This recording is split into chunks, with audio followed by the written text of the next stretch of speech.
Добър вечер на всички! Пак съм аз и пак съм с интересната машина. Този път правя усилвателя на Accuface. Модела е E303. Значи изпратиха ми го с проблем. Единия канал работеше много странно. Както и този индикатор беше тук по средата. В момента, в който го включите усилвателя, и забиваше на минус 20 и стоеше там и имаше брум. Така, сега ще ви покажа нещо интересно. Тези кондензатори се намират ето тук по средата между двете стъпала и се нагряват много готино. Това е MOSFET. MOSFET-ите са TO3 корпус, метални, хубави. Сега ще ви покажа кондензатори, които елни и предимно елна е. Предимно елна.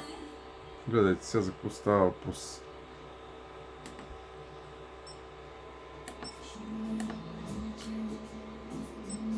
Така. 633 пикофарада. А това е 10 микрофарада. Така, първия. Продължаваме. Това е 4,7 на 100 волта. Гледайте какво става въпрос.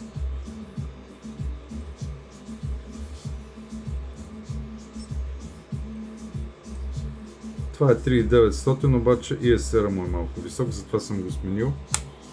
Така, продължаваме. 4,7 още един път.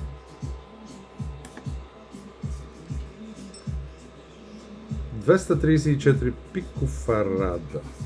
Добре. Продължаваме нататък. Това какво е? 4,7 още един път. 180 пикофарада. Добре. Тъй. Тук имаме 50 волта, 4,7. Я да видим този.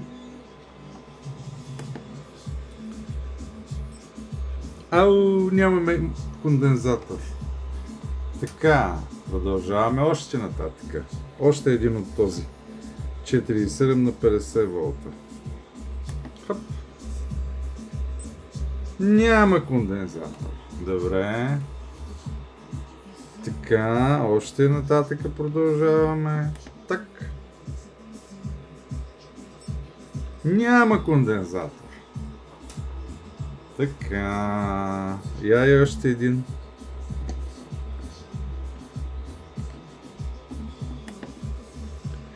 Все бях виждал, ама такова нещо. 26 пикофарада от 4,7 микрофарада. Така, това е 10. Я да видим колко е останало от 10. Няма кондензатор. Така, още един.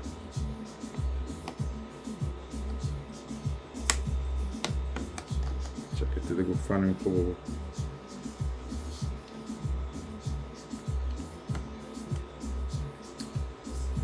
Тук нещо не може да влезе като хората. Ето. Я да видим 560 пикофарада. Добре. Тук имаме една от оранжевите елни. Това е колко е? 10. Я да видим. 10.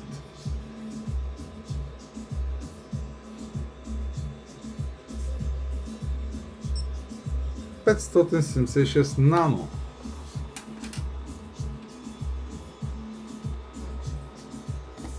И още един. Пак е десятка.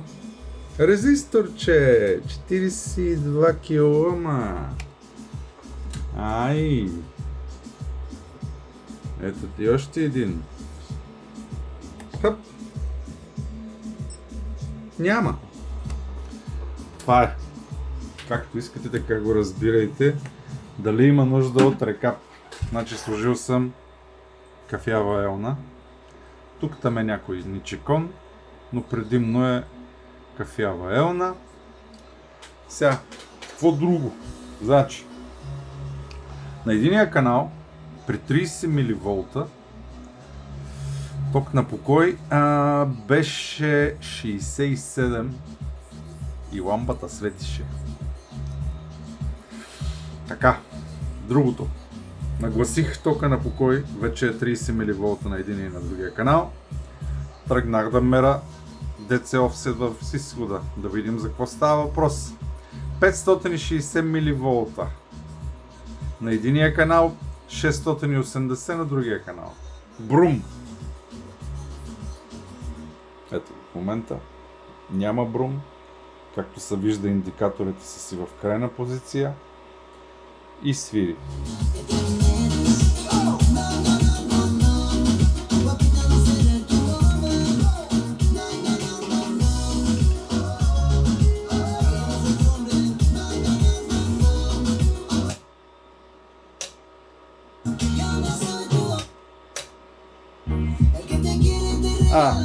И другото, което е релетата, те се виждат двете.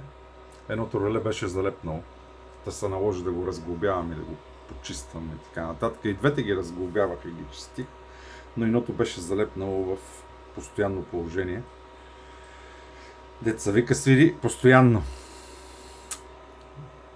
Лесно се работи с машинката. Не много лесно да е.